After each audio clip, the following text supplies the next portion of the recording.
Dosen Susuran C, mahasiswa PPG Angkatan keempat kelas 1 di Universitas Cendana Kupang. Saat ini saya akan melakukan rekaman video praktik pembelajaran untuk ujian kinerja. Selamat pagi, Pak. Selamat pagi. Selamat pagi, Pak. Silakan duduk. Selamat pagi semuanya. Selamat pagi, Pak. Baik, anak-anakku sekalian, apa kabar kalian hari ini? Baik. Puji Tuhan, kalian dalam keadaan yang sehat dan dalam keadaan yang baik. Nah, sebelum kita memulai pembelajaran kita hari ini, saya minta satu orang untuk memimpin kita dalam doa. Siapa yang hadir pertama tadi di sekolah? Ya, Isa. Silakan pimpin kita dalam doa. Teman-teman dan Bapak Guru, marilah siapkan hati kita untuk berdoa. Dalam nama Bapa dan Putra dan Roh Kudus. Amin. Salam Maria. Salam Maria, penuh rahmat, Tuhan sertamu. Terpujilah engkau di antara wanita, dan terpujilah buah tubuh Yesus. Santa Maria, Bunda Allah, doakanlah kami yang berdosa ini sekarang dan pada waktu yang mati. Amin. Dalam nama Bapa dan Putra dan Roh Kudus. Amin. Terima kasih untuk Isa yang telah memimpin kita dalam doa. Anak-anakku sekalian, apakah kalian sudah siap untuk menerima pembelajaran kita hari ini? Siap. Ya, harus siap ya.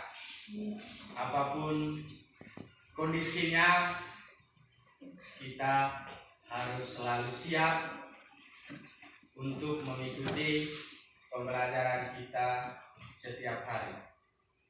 Jangan ada rasa malas. Tinggalkan rasa malas. Buang jauh-jauh rasa malas itu dan bangkitkan rasa semangatmu dari dalam diri kalian untuk mengikuti kegiatan pembelajaran setiap hari di sekolah. Ya? Baik, anak-anakku sekalian,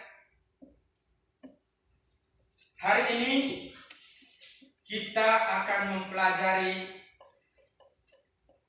tema yang kelima untuk subtema yang pertama dan pada pembelajaran yang pertama. Saya mau tanya dulu, siapa yang masih ingat dengan pembelajaran kemarin? Ayo. Ya, Olivia. Tentang nilai-nilai Pancasila. Ya, tepuk tangan untuk Olivia ini. Pembelajaran kita minggu lalu itu adalah pembelajaran tentang nilai-nilai yang terkandung dalam Pancasila.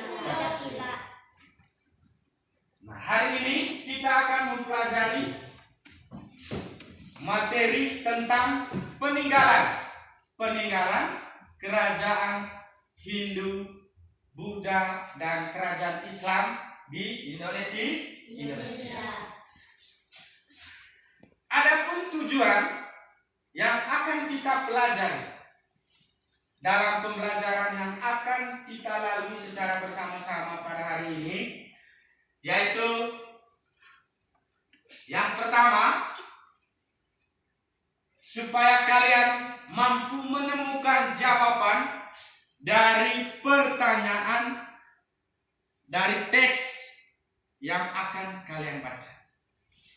Itu tujuan yang pertama. Kemudian yang kedua, kalian mampu menyimpulkan isi cerita dari bacaan dengan menggunakan bahasa kalian sendiri secara runtut dan tepat. Kemudian yang ketiga, supaya kalian mampu menganalisis peninggalan-peninggalan kerajaan Hindu, Buddha, dan kerajaan Islam di Indonesia. Lalu tujuan Yang keempat, supaya kalian mampu membuat laporan dalam bentuk mind map atau peta pikiran berkaitan dengan peninggalan-peninggalan sejarah pada masa kerajaan Hindu, Buddha, dan kerajaan Islam di Indonesia. Kemudian yang kelima, kalian mampu menganalisis sifat-sifat cahaya. Dan yang keenam, kalian mampu membuat laporan tentang sifat-sifat cahaya. Nah, anak-anak sekalian, itulah tujuan pembelajaran yang akan kita capai pada hari ini.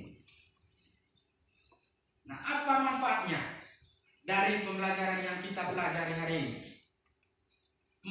Manfaatnya itu yaitu supaya kalian mampu mengetahui, kalian mengetahui latar belakang atau alasan mengapa ada perbedaan dari kebudayaan di setiap daerah yang ada di Indonesia.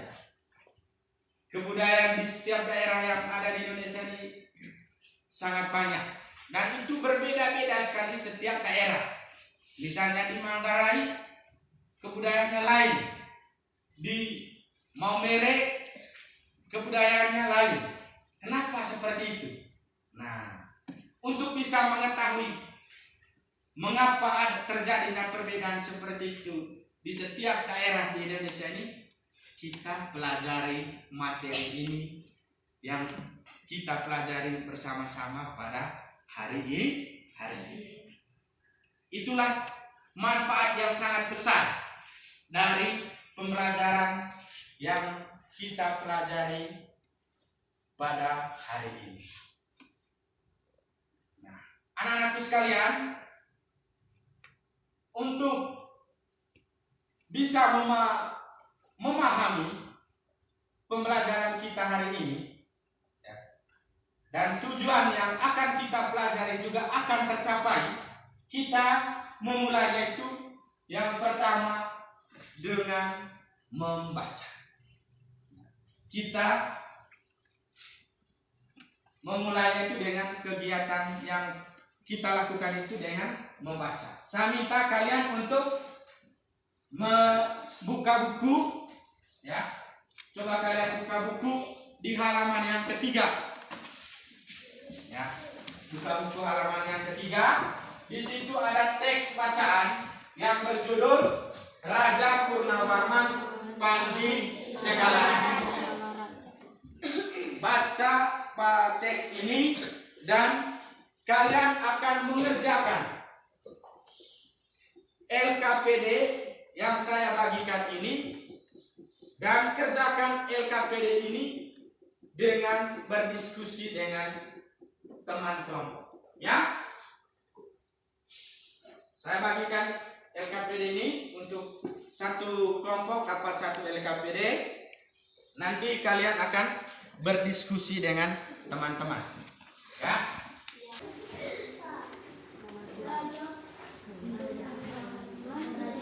Jawab LKPD itu berdasarkan teks bacaan yang kalian bacakan ini. Silakan diskusi dengan teman.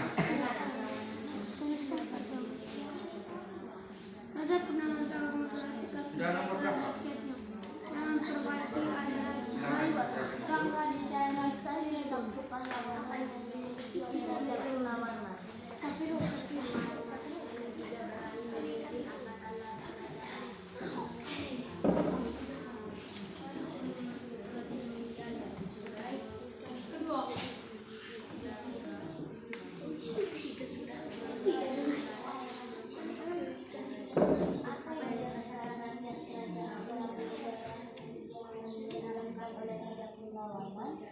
Raja Purnawarman juga berani memimpin angkatan laut kerajaan Tarumanegara untuk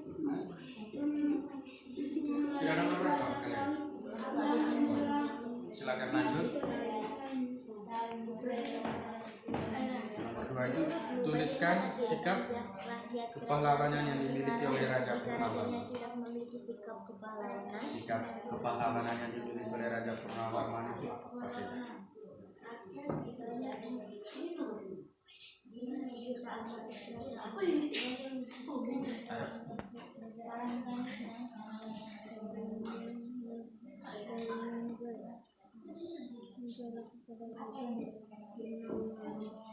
Ia memperbaiki aliran sungai Memperbaiki. daerah Cirebon. 2 tahun kemudian ia juga memperbaiki dan merendam aliran air sungai itu. Menurut kalian di skala itu yang kalian diskusikan. Menurut kalian bagaimana kalau Raja Purnawarman itu tidak memiliki sikap kepahlawanan? Apa yang terjadi kalau Raja Purnawarman itu tidak memiliki sikap sebagai seorang pahlawan? Apa yang terjadi pada kerajaan Tarumanegara? Rakyatnya bagaimana? Kemudian situasi dan kondisi di kerajaan Tarumanegara itu bagaimana? Itu yang kalian diskusikan.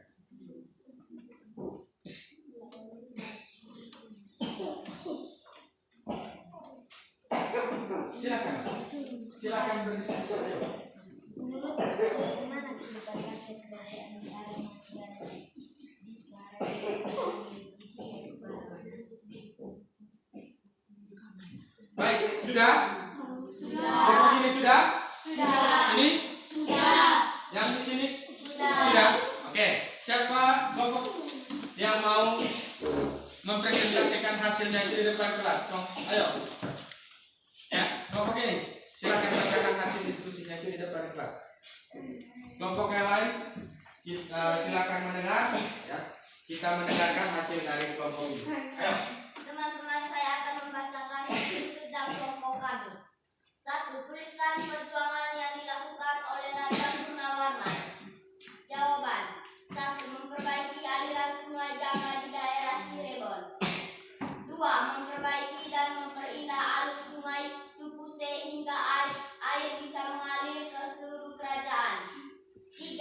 Raja Purnawarman memimpin angkatan laut kerajaan Tarumanegara untuk memerangi bajak laut yang merajalela di perairan barat dan utara kerajaan. 2. Tuliskan sikap kepahlawanan yang dimiliki oleh Raja Purnawarman. 1. Berani. 2. Tegas. 3. Rela berkorban. 4. Cinta tanah air. 3.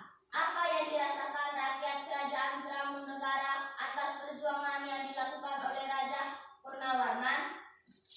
Yang dirasakan rakyat kerajaan Tarumanegara atas perjuangan yang dilakukan oleh Raja Purnawarman adalah rakyat di kerajaan Tarumanegara kemudian hidup aman dan sejahtera. 4. Menurutmu, bagaimana kehidupan rakyat kerajaan Tarumanegara jika rajanya tidak memiliki sikap kepahlawanan? Kehidupan rakyat kerajaan Tarumanegara jika rajanya tidak memiliki sikap kepahlawanannya adalah rakyatnya menderita, tidak aman karena selalu ditindas oleh para perampok dan penjajah. 5. Ceritakanlah kembali secara tertulis isi teks berdasarkan jawaban-jawabanmu. Tulislah, harus memperhatikan peristiwa yang ada, runtut dan menggunakan ejaan yang benar. Raja Purnawarman merupakan panji segala raja. Raja Purnawarman sangat disenang oleh rakyatnya. Selama pemerintahan Raja Purnawarman, rakyat kerajaan Tarumanegara hidup dengan aman dan sejahtera. Raja Purnawarman sangat mencintai rakyatnya. Dia selalu berjuang untuk kepentingan rakyatnya. Sikap Raja Purnawarman yang berani dan tegas menjadikan contoh yang perlu kita teladani dalam kehidupan kita sehari-hari. Ya, tepuk tangan untuk kelompok ini. Anak-anakku sekalian,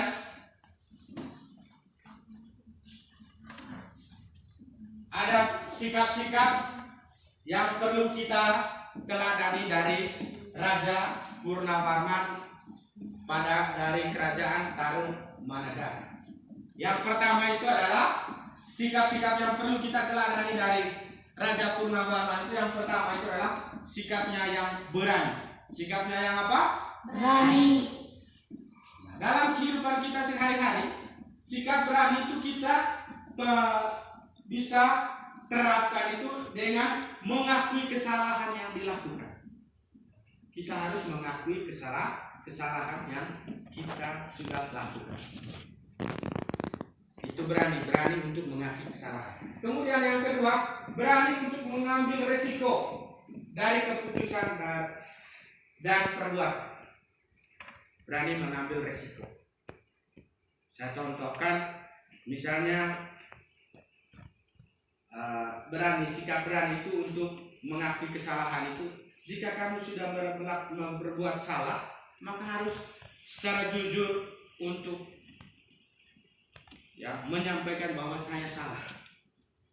Itu sikap ciri seorang sikap kepahlawanan. Lalu yang kedua itu sikap rela berkorban. Rela berkorban itu contohnya itu tolong menolong.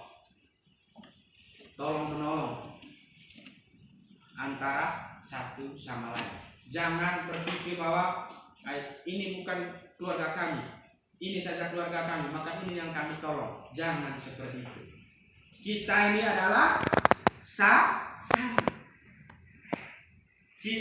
Ingat, semboyan negara kita itu berbeda-beda tetapi tetap satu. Kita boleh beda, suku, agama, ras, apa segala macam, tetapi kita adalah satu, yaitu negara Indonesia. Kita ini anak bangsa. Maka kita perlu tolong menolong dalam kehidupan kita setiap hari. Contoh sederhananya itu di dalam kelas, jika ada teman yang tidak memiliki berpoin tetapi kita punya ada lebih berpoin, maka kita memberikan bantuan itu kepada teman kita yang tidak punya berpoin. Itu contoh yang paling sederhana dari sikap rela berkorban yang kita perlu terapkan dalam kehidupan kita setiap hari. Kemudian yang kedua itu membela kebenaran dan keadilan. Membela kebenaran dan keadilan. Kalau ada orang yang membuat salah tetapi dibenarkan, itu kita jangan tolong. Tetapi kalau ada orang yang sudah berbuat benar tetapi disalahkan, maka itulah yang kita membantu untuk mengatakan bahwa dia itu yang benar. Kemudian yang berikut itu cinta tanah air, ya, cinta tanah air. Contoh sikap yang kita terapkan dalam kehidupan kita setiap hari itu adalah contoh sikap cinta tanah air itu, yaitu bangga menjadi orang Indonesia. Kita harus bangga menjadi orang Indonesia. Kita perlu bangga. Jangan menganggap pesimis dengan negara kita sendiri. Tetapi kita perlu bangga. Kita perlu jaga. Contoh mengungkapkan rasa bangga kita terhadap bangsa negara kita itu adalah apa? Dengan apa? Yaitu dengan kita menggunakan bahasa Indonesia setiap hari. Ya, menggunakan bahasa Indonesia setiap hari. Gunakan bahasa Indonesia setiap hari. Jangan hanya di sekolah menggunakan bahasa Indonesia, di rumah tidak. Tetapi di mana saja tempatnya kita harus tetap menggunakan bahasa Indonesia. Dan kalau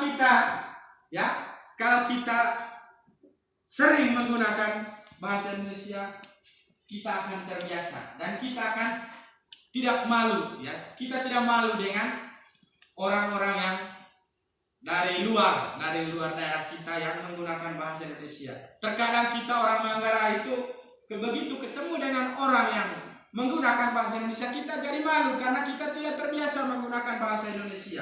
Makanya sebagai bukti rasa cinta kita terhadap bangsa Indonesia itu, kita menggunakan bahasa Indonesia setiap hari. Ya? Dengar ini? Dengar. Lalu yang berikut, sikap yang perlu kita teladan itu yaitu berjiwa besar. Berjiwa besar itu contohnya itu kita merefleksi diri. merefleksi diri dalam arti kalau kita sudah melakukan kesalahan, kita harus merenung bahwa saya salah dan saya tidak boleh berbuat lagi. Ya, itu berjiwa besar. Kemudian tidak boleh berputus asa jika mengalami kegagalan. Misalnya dalam kegiatan pembelajaran kita setiap hari itu tidak boleh putus asa. Kemudian dalam mengikuti ujian, kalau nilai kita rendah, jangan putus asa, jangan mudah putus asa. Mana bisa, saya sudah belajar, ya, saya sudah belajar sampai jam 12 malam, tapi nilai saya seperti ini. Malas, saya sudah jadi malas. Jangan. Berusaha terus. Kegagalan itu akan hilang jika kita selalu berusaha terus-menerus. Itu contoh sikap berjiwa besar. Lalu yang berikut itu kerjasama dan bertanggung jawab. Contohnya itu kita melakukan gotong royong. Gotong royong itu mungkin bekerja bakti, membersihkan lingkungan sekolah, membersihkan lingkungan tempat tinggal kita. Itu contoh sikap kerjasama dan bertanggung jawab. Lalu yang berikut, menjaga persatuan dan kesatuan. Ya, menjaga persatuan dan kesatuan. Sebagai generasi penerus bangsa, kita harus menjaga persatuan dan kesatuan bangsa agar tetap bersatu. Jangan kita lagi sebagai generasi penerus yang memecah belah persatuan. Contoh sederhana dalam kegiatan dalam kehidupan kita setiap hari itu, untuk menjaga persatuan dan kesatuan itu kita tidak boleh membeda-bedakan dalam bermain, baik di rumah maupun di sekolah. Kalau bermain di sekolah, jangan memilih teman itu sesama suku atau sesama agama. Tidak boleh. Kita bermain bersama dengan teman itu tetap berpikir bahwa kita ini satu negara, satu bangsa, yaitu bangsa Indonesia.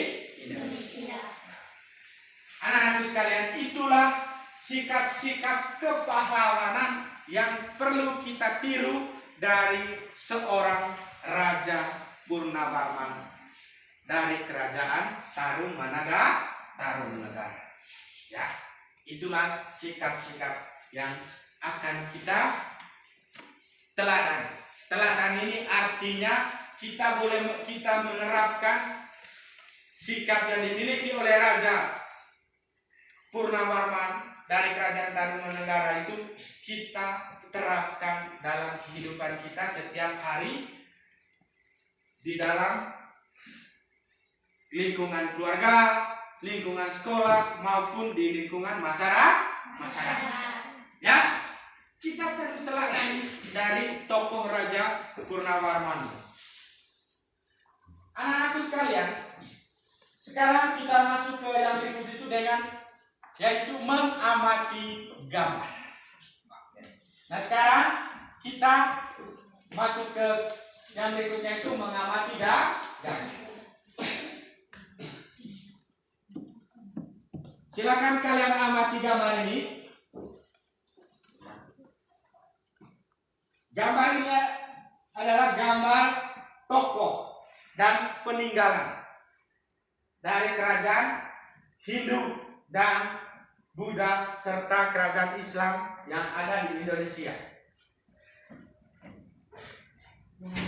Peninggalan dan tokoh-tokoh dari kerajaan Hindu, Buddha dan Islam di Indonesia ini sudah menjadi tempat yang bersejarah.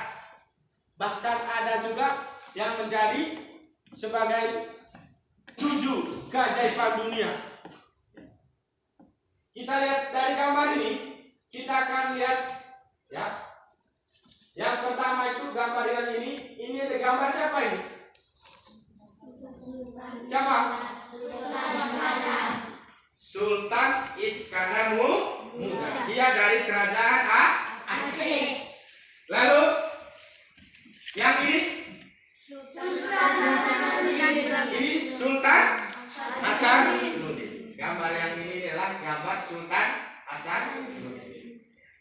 Sultan Hasanuddin ini terkenal dengan jargon atau semboyannya itu yang ayam jantan dari timur. Ya, ayam jantan dari timur. Dia dari kerajaan Bogatalo Makassar. Kemudian yang ini ada dua gambar ini. Ini yang pertama gambar siapa? Ya, ini Pati Gajah Mada. Kemudian yang keduanya ini gambar ya, Raja Hayam Buruk dari kerajaan Majapahit. Lalu yang ini gambar apa ini? Yang ini? Iya, ini prasasti Siaretun. Anak-anakku sekalian, nah sekarang kita lihat yang berikut itu, kita amati gambar candi peninggalan kerajaan Hindu dan kerajaan Buddha yang ada di Indonesia. Kita amati gambar ini. Ini gambar candi. Candi ini salah satu contoh peninggalan dari kerajaan Hindu Buddha yang ada di Indonesia. Siapa yang tahu ini candi apa namanya? Ya, kirim. Candi Prambanan. Candi Prambanan. Coba sebut sama-sama. Candi Prambanan. Ya, ini Candi Prambanan. Kemudian yang berikut, yang ini siapa yang tahu ini candi apa? Ya, Leno. Candi Borobudur. Ya. Candi Borobudur. Candi Borobudur ini anak-anak, ini dulu pernah dia menjadi salah satu 7 keajaiban dunia. Sehingga sebagai warga negara Indonesia kita perlu bangga. Karena salah satu peninggalan sejarah dari kerajaan Hindu Buddha di Indonesia itu menjadi salah satu 7 keajaiban dunia. Nah sekarang yang berikut kita amati gambar peninggalan kerajaan Islam. Ini contoh peninggalan kerajaan Islam. Ini Keraton Ngayok Yogyakarta Hadiningrat. Kemudian yang ini gambar Masjid Agung Demak namanya. Anak-anakku sekalian, bukan hanya peninggalan yang kita perlu ketahui. Ada juga pengaruh dari peninggalan-peninggalan kerajaan Hindu, Buddha, dan Islam di Indonesia itu ada pengaruhnya terhadap kehidupan kita sekarang. Yang pertama itu pada sistem upacara adat di negara kita ini. Di setiap daerah, upacara adat di setiap daerah. Kita lihat yang pertama, upacara Ngaben. Ini upacara yang ada di Bali. Kenapa ada upacara Ngaben? Itu dipengaruhi oleh peninggalan kerajaan pada masa kerajaan Hindu, Buddha, dan kerajaan Islam di Indonesia. Dipengaruhi oleh kerajaan Hindu, Buddha di Indonesia. Dan upacara Ngaben ini adalah upacara pembakaran mayat di Bali. Di Bali itu kalau ada yang meninggal, maka dibakar. Kalau kita di sini, kalau yang meninggal dikubur. Kemudian kita lihat pengaruhnya juga pada kepercayaan terhadap kuburan. Seperti di Manggarai kita ini. Kita orang Manggarai itu percaya terhadap kuburan nenek moyang. Jika kita berdoa di kubur nenek moyang kita, itu akan mendapatkan rezeki dan pertolongan. Nah, kepercayaan seperti itu dipengaruhi oleh kerajaan pada masa Hindu-Buddha di Indonesia. Sehingga setiap daerah di Indonesia itu memiliki perbedaan. Lalu pengaruh yang berikutnya itu pada sistem pendidikan. Bineka semboyan negara kita itu apa? Bineka Tunggal Ika. Yang artinya apa?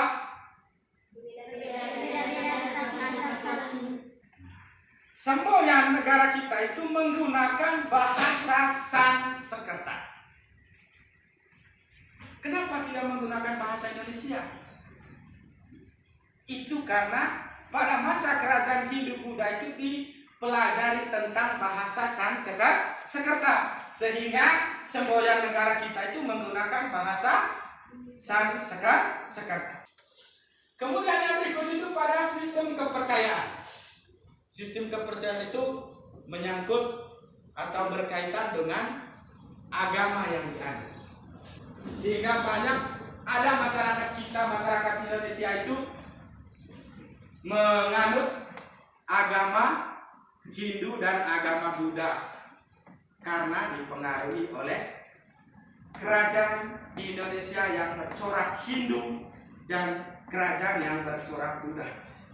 Lalu yang berikut itu kita lihat pengaruh peninggalan Islam, kerajaan Islam pada masa kini atau masa sekarang.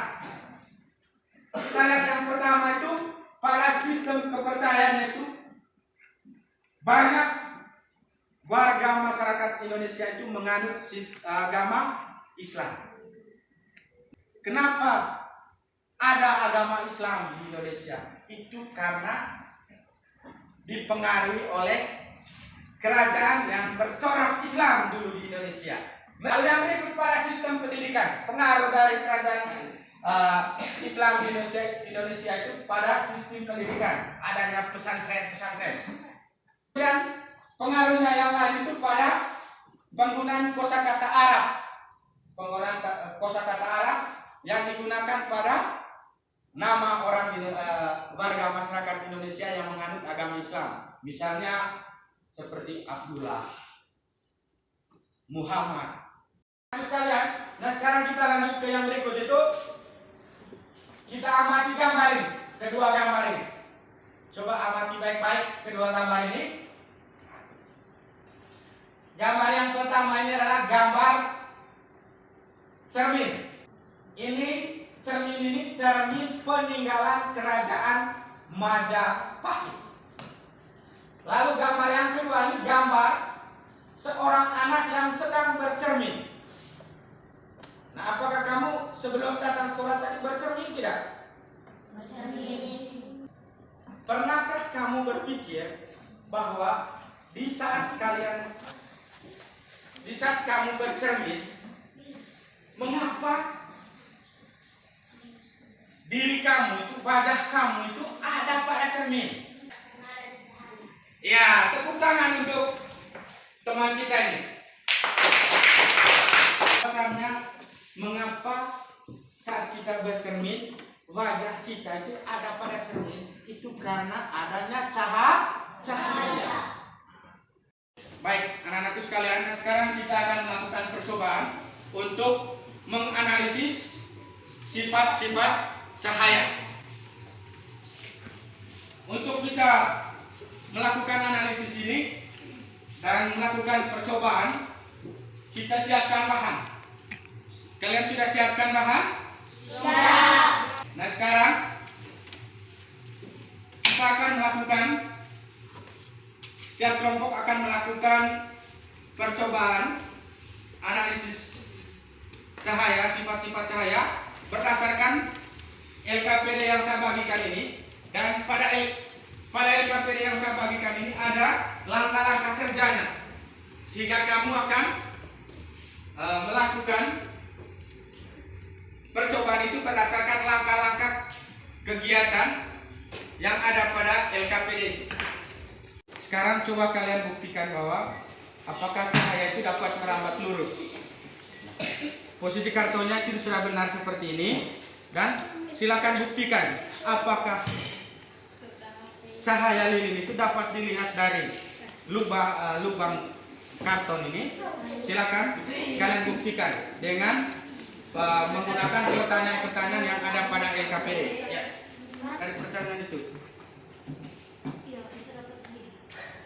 Ya, bisa dapat. Yang berikut itu coba kalian geser salah satu ya kartonnya.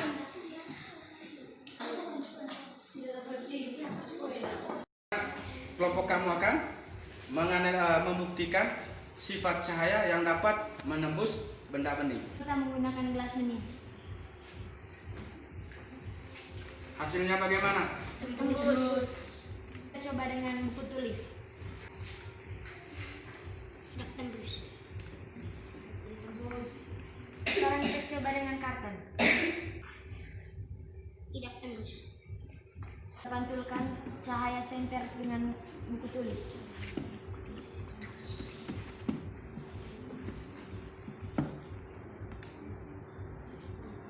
Hasilnya apa? Apakah cahaya dapat dipantulkan atau tidak? Tidak.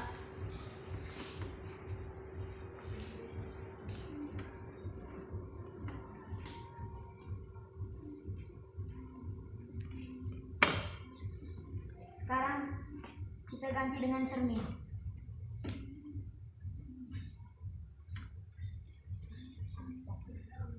Dapat dipantul. Sekarang untuk kalian itu membuktikan apakah sifat cahaya itu dapat dibiaskan atau tidak dengan melakukan percobaan yang ada pada LKPD itu. Teman-teman, coba kita lihat apakah pensil tampak lurus atau bengkok. Bengkok.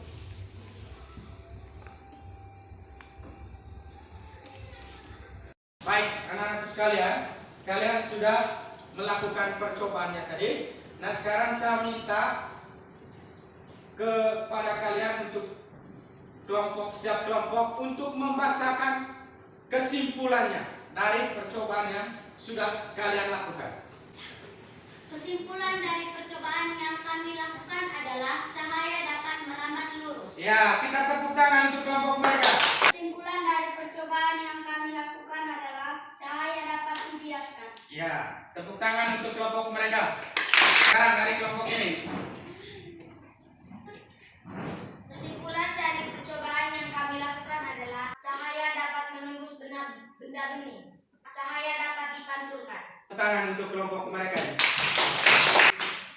Anak-anak sekalian, sekarang saya akan membagikan soal yang akan kalian kerjakan, dan kerjakan soal ini secara individu.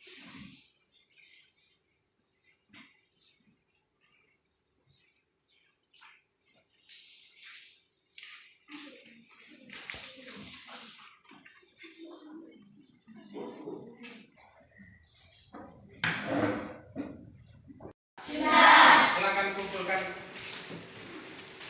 hasilnya.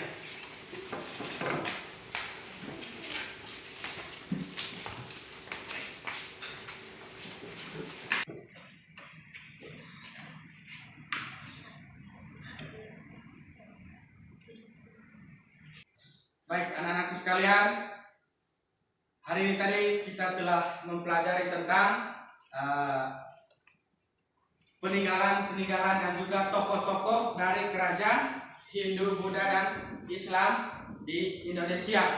Dan juga tadi kita sudah mengetahui bahwa mengapa kebudayaan di setiap daerah di Indonesia ini berbeda, itu karena dipengaruhi oleh peninggalan kerajaan Hindu, Buddha, dan Islam di Indonesia.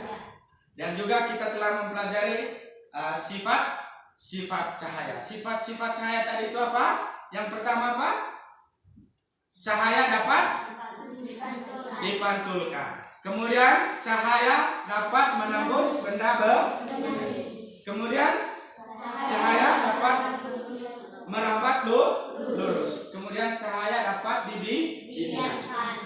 Itu jikalau kalian berpikir bahwa kenapa saat saya bercermin wajah saya ada pada cermin itu karena dipengaruhi oleh cahaya. Baik, anak-anakku sekalian, untuk tugas akhirnya dan PR-nya yang akan kalian kerjakan di rumah, itu kalian buat peta pikiran dalam bentuk mind map, ya, berkaitan dengan peninggalan dan juga tokoh-tokoh serta pengaruhnya pada masa kerajaan Hindu, Buddha, dan kerajaan Islam di Indonesia. Untuk pembelajaran kita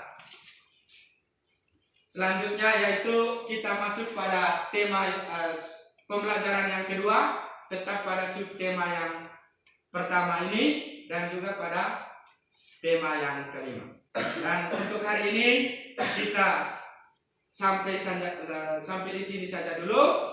Dan untuk mengakhiri pertemuan kita hari ini, saya minta satu orang untuk berdoa dan saya minta Isa untuk memimpin kita dalam doa. Silakan berdiri untuk berdoa.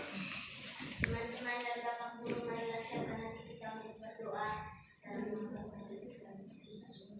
Salam Maria, Salam Maria, penuh rahmat, Tuhan sertamu. Terpujilah engkau di antara wanita, dan terpujilah buah tubuh Yesus. Santa Maria, Bunda Allah, doakanlah kami berdosa ini sekarang dan pada waktu mati. Amin. dalam nama Bapa dan Putra dan Roh Kudus. Amin. Terima kasih, Pak.